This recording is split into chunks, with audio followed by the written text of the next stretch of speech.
자, 그럼 이제 4차 산업혁명이 이제 우리 시대로 이제 다가왔을 때 우리의 주거 환경도 이제 좀 바뀔 수 있다. 네네. 그렇게 해서 이제 그 앞 시간에 이제 그 스마트 시티에 대해서 이제 말씀을 하셨고요. 스마트 국토. 스마트 국토? 네. 그러니까 단순한 도시뿐만 아니라 전국을 스마트한 전국을 그런 해야 네트워킹을 된다. 만들자. 어떤 일정 지역을 그렇게 하는 거구나. 네네네. 네. 그렇게 하자는 거죠.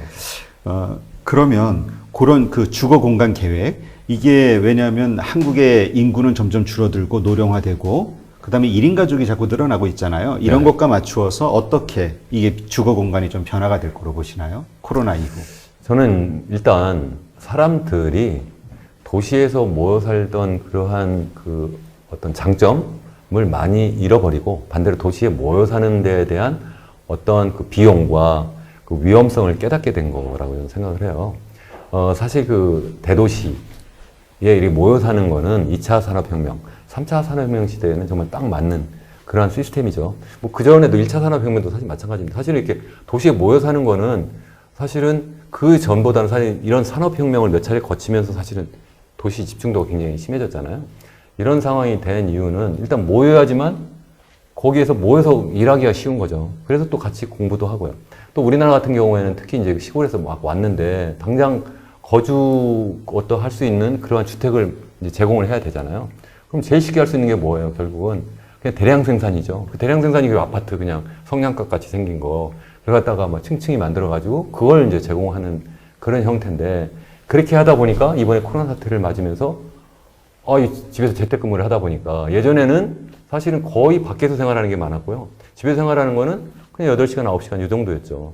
근데 이제는 반대가 된 거죠. 거의 집에서만 일하게 되니까 또 집에서만 공부하다 보니까 이게 너무 답답해진 거죠. 그래서 뭐 밖에 나가려니까 나갈래도 정말 사람들이 잔뜩 있고 공원은 별로 없고 하다못해 베란다라도 나가려 했더니 베란다까지 제가 다 사실은 다 확장해 놓은 거예요.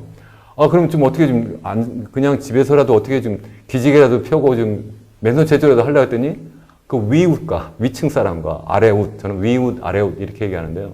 거기 무서워서 또 사실은 제대로 사실 운동도 못 하니까 굉장히 어려운 상황이라는 거죠. 층간소음 때문에. 그렇죠.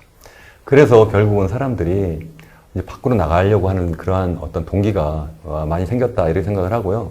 또 실제 이거는 정부가 아까 말씀드린 것처럼 어떤 국토를 정말 전체를 스마트 시티가 아니라 스마트 국토로만 만들어 주기만 하면 마치 우리 경부고속도로 건설한 것처럼 정말 전 국토를 사용하는 그러한 아주 생산적이면서 정말 사회 전체가 행복한 그러한 어떤 국토 공간이 될 거라고 저는 생각을 하는데요.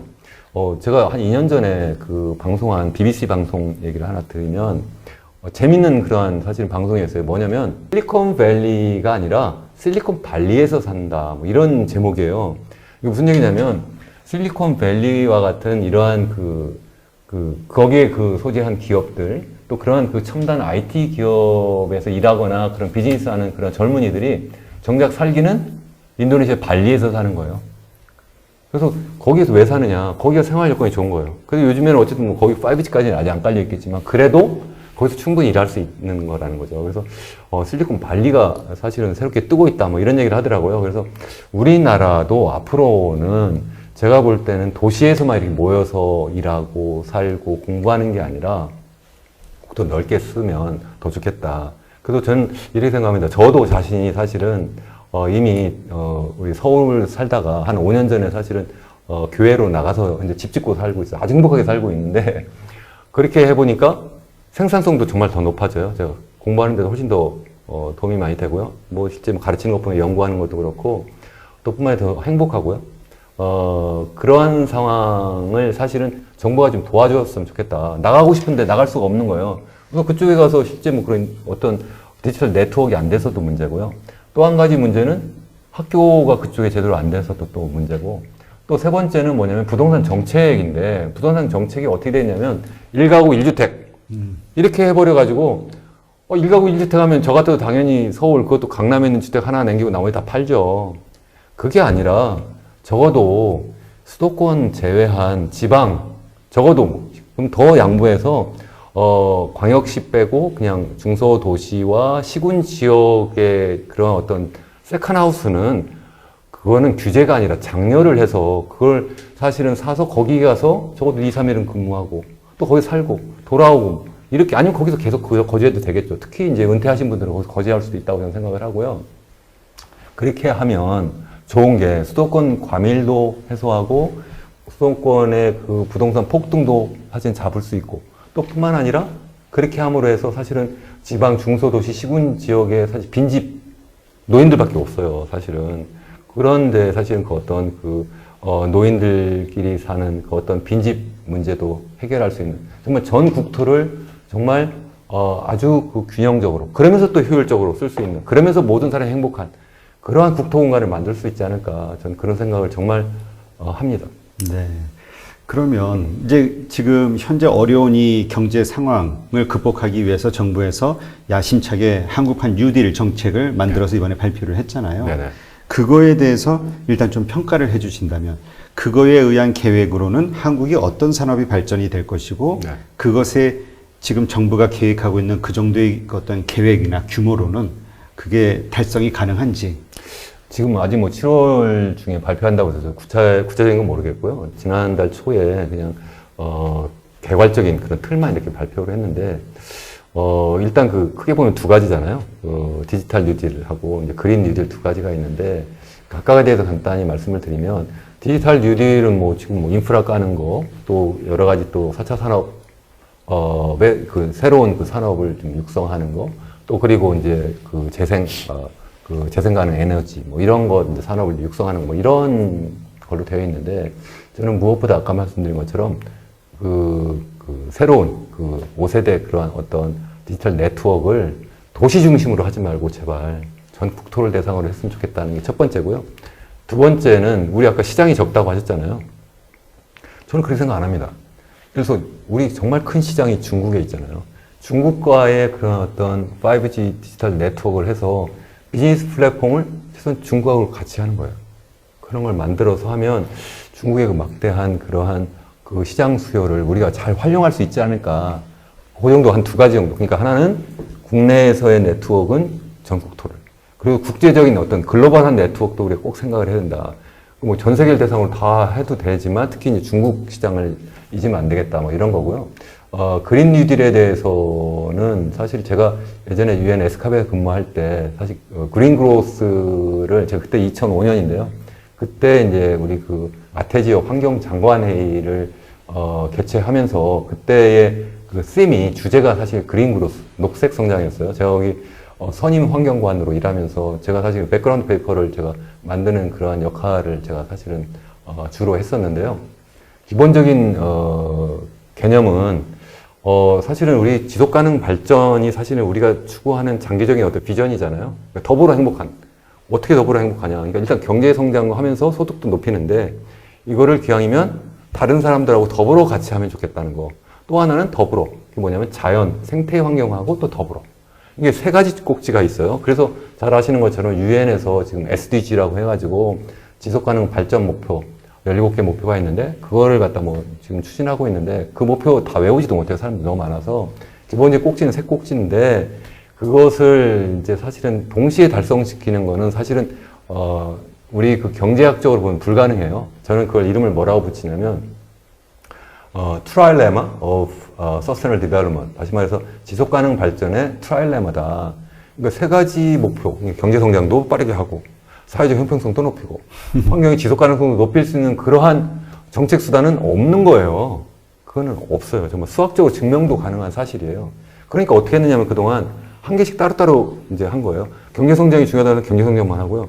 환경을 중요시 생각하는 사람은 환경 보전만 한 거예요. 사회적 형평성이 중요하다는 사람들은 뭐냐면 경제 성장을 좀 일단 좀 소외하더라도 좀 주춤하더라도 일단 같이 나누자 이렇게 한 거잖아요. 근데 그렇게 할 게 아니라 녹색 성장의 기본 개념은 뭐였는가 하면 기왕이면 환경 보존, 환경의 지속 가능성을 높이면서 성장도 같이 하자. 그게 이제 여러 가지가 있는데 그 중에 하나가 이번에 나오는 그린 뉴딜인 거예요. 그때 그건 이름은 그때는 그렇게 쓰진 않았는데 무슨 얘기냐면 경제 상황이 나쁠 때 이런 환경 인프라에 많은 투자를 하는 거예요, 정부가. 그렇게 하면 고용도 창출이 되죠. 또 그런 유관 산업도 같이 커지죠. 또 그러니까 경제가 살고 또 환경도 살죠. 또 그게 나중에 또 환경이 사실 첨단 산업이 될 수 있기 때문에 그게 굉장히 윈윈하는 거다. 그래서 이 그린 뉴딜도 사실은 저는 그 녹색 성장의 그 연장선상에서 생각을 하는 게 좋겠다. 저는 그렇게 개인적으로는 생각을 합니다. 다만 이거를 사실은 이제 미국이나 뭐 이쪽에서 이제 사실은 이번 대선에서도 많이 얘기가 됐잖아요.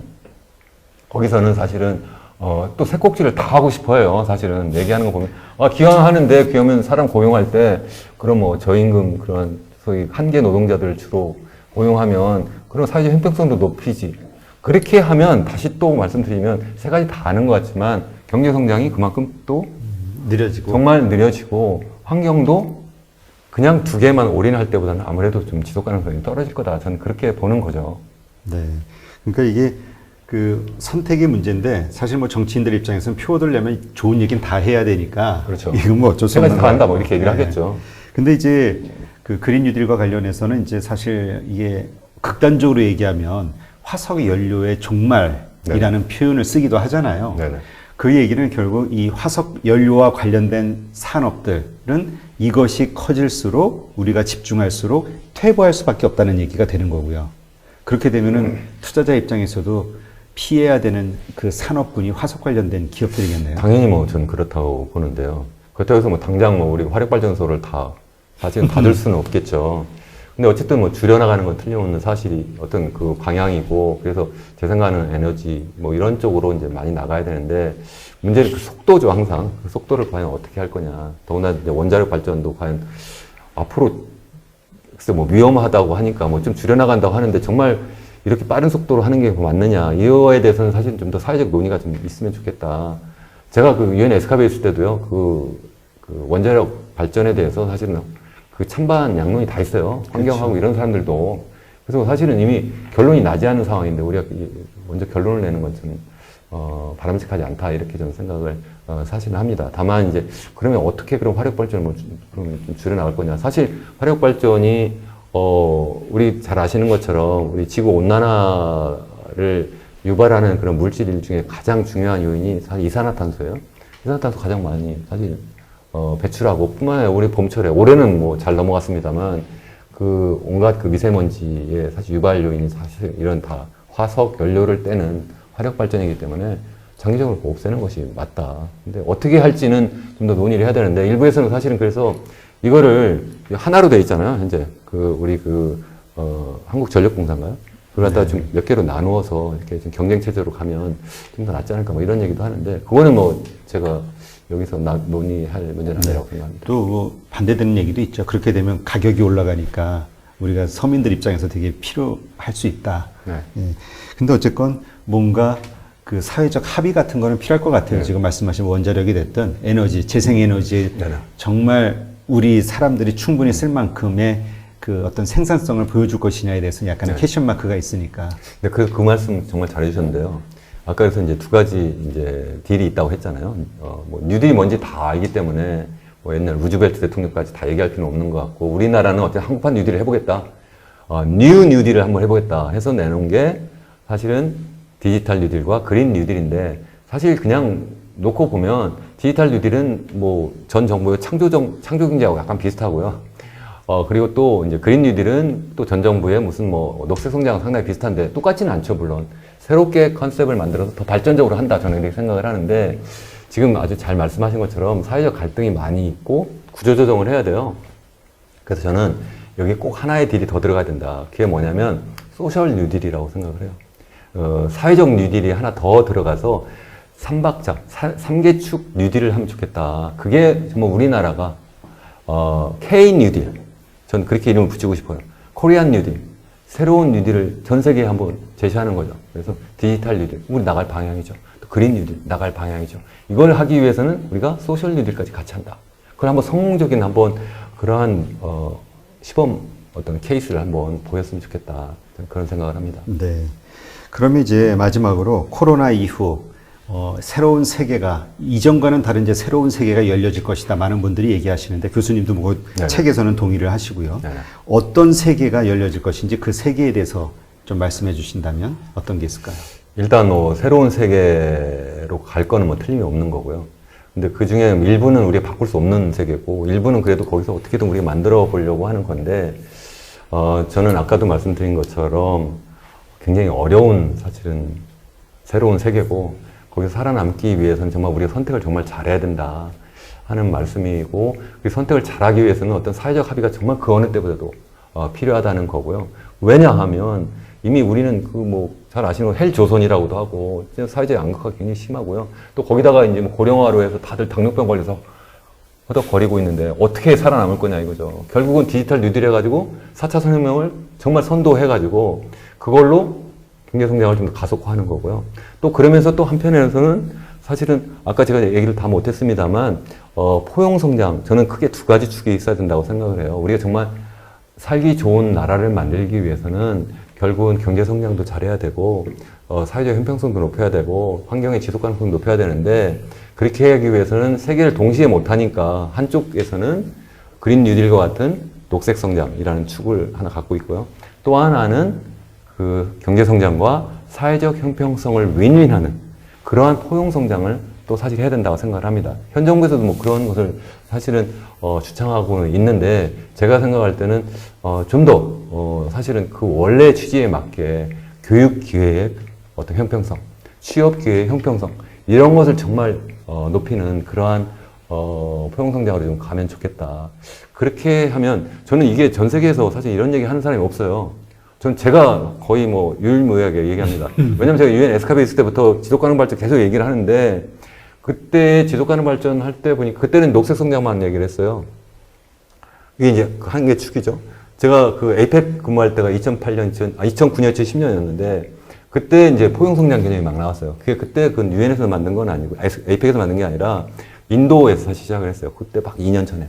만들었는데, 그 기본 개념은 뭐냐면, 여태까지 그 전에 친서민 정책부터 시작해서 온갖 정책을 다 해봤는데, 그냥 만든 떡을 나누면 생산율이 떨어지더라 이거죠. 그래서 그게 아니라 기회를 공평하게 주면 사실은 개도국 또 사실 선진국도 보면 기회가 균등하지 않거든요. 교육 기회가 사실은 보면 지금 우리 부자들, 힘 있는 사람들 자녀가 좋은 대학 가고 그래서 나중에 의사도 되고 변호사도 되고 교수도 되는 세상 아닙니까, 솔직히.